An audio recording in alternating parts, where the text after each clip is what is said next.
Assalamualaikum warahmatullahi wabarakatuh. Dan kepada yang non-muslim saya ucapkan salam sejahtera, Tuhan memberkati. Pasti terkabul wasilah ilmu RDIY. Yuk terus semangat, pasti terkabul.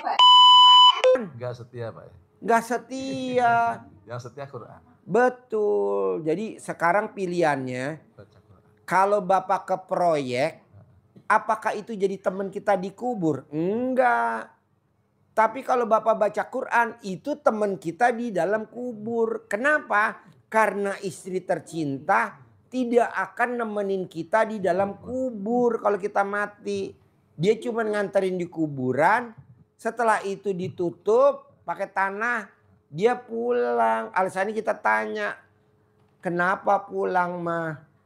Enggak sehidup semati. Enggak sehidup semati lah. Dulu waktu kamu pengantin baru, ada duit abang sayang, nggak ada duit ya gue tinggal. Izin Pak Haji. Ya. Saya sekarang ini fokus memperdalam RDI. RDI. Malam tahajud, mandi dulu dan daun pandan ya. 9 lembar. 9 lembar udah saya taruh Pak Haji di kolam saya. Alhamdulillah. Pakai batu Pak Haji. Gak apa-apa, bagus-bagus. Kemudian kalau saya proyek Pak Haji, nggak usaha. Apa deketin gimana? Kalau saya nggak usaha cari uang buat hidup kita. Tadi Pak Haji bahasanya kalau perempuan itu rajin ibadah ke suaminya, ada saldo di bawah 1 miliar enggak? Di miliar. atas 1 miliar. Di atas 1 miliar. Ini Pak Haji punten barangkali ini. Kalau saya lakukan Pak Haji itu apakah mungkin Pak Haji?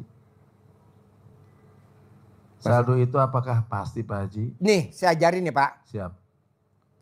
Istri yang hobinya mandiin suami, saldonya nggak pernah di bawah 1 M. Istri yang hobinya nyuapin makannya suami. Pakai tangan. Pakai tangan. Saldonya nggak akan di bawah 1 M. Siap.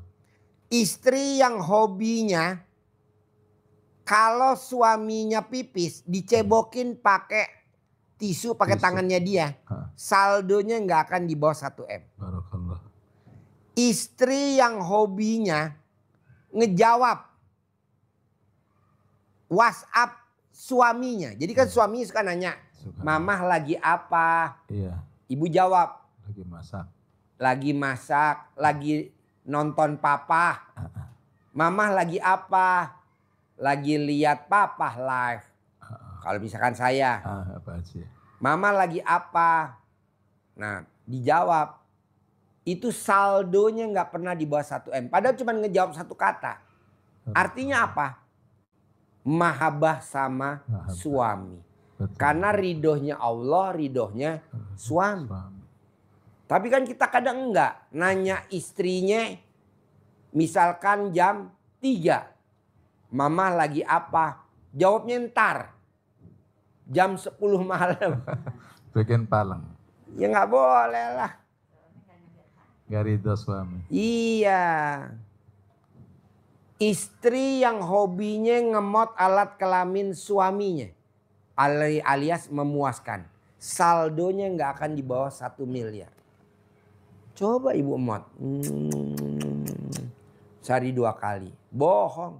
Saya nggak setuju ibu kerja. Cukup ibu mengabdi sama Allah. Cukup ibu mengabdi sama Nabi Muhammad SAW. Ibu cukup mengabdi sama suami. Karena ridhonya Allah, ridhonya suami. Contohnya apa sih Pak Haji? Kalau saya mengabdi sama Allah, rezekinya ada di depan mata saya tanpa saya kerja. Contohnya apa sih Pak Haji? Kalau saya mengabdi sama suami, tanpa kerja duit saya banyak. Hanya saya ngejawab pertanyaannya dari suami. Mamah lagi apa? Lagi nidurin adek, lagi nidurin abang, lagi apa misalkan. Itu luar biasa. Contohnya apa sih Pak Haji? Nggak kerja duitnya banyak. Siti Maryam tidak bekerja. Hanya dekat ke mihrabnya Allah. Hasilnya apa? Sehingga ditiru sama Nabi Zakaria. Coba mana mic-nya? Ini dengerin. Iya Bapak. Tanpa kerja.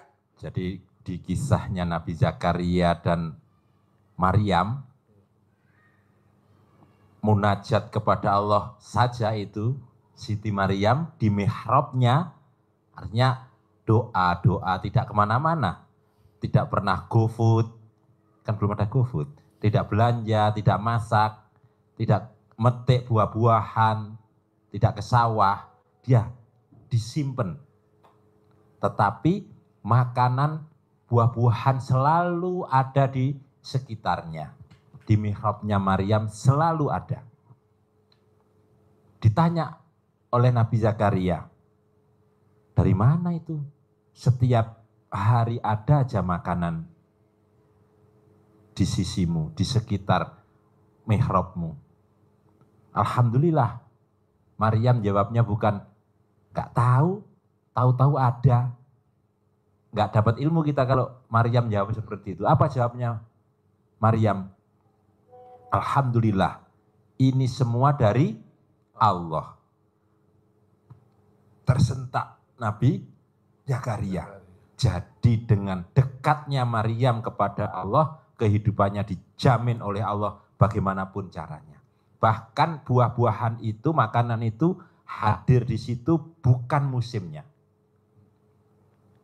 Maka menambah keyakinannya Nabi Zakaria, sesuatu yang tidak mungkin, pasti mungkin kalau saya dekat kepada Allah. Nabi Zakaria sudah uzur usianya. Istrinya divonis mandul. Tidak bisa punya keturunan. Tetapi Nabi Zakaria berhajat, harus ada penerus risalah kenabianku. Munajat kepada Allah. Allah, alhamdulillah, engkau berikan kesehatan kepada saya. Jadikan saya panutan jadi nabi kepada umatku. Tapi Allah, ini harus ada pewarisnya, harus ada penerus, generasi penerus saya. Beri saya keturunan, anak. Di dalam sholatnya yang masih berdiri, dijawab langsung oleh Allah dengan keyakinan penuh itu.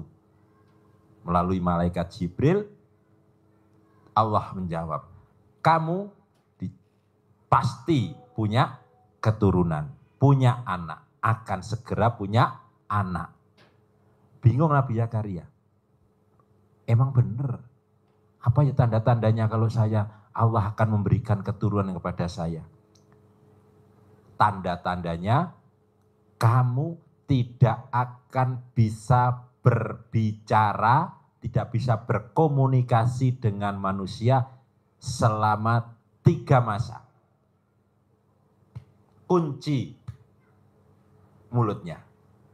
Supaya apa kata Allah? Supaya tidak komen, supaya tidak ngeluh, supaya tidak jengkel, supaya tidak mikir, supaya tidak ngeluh.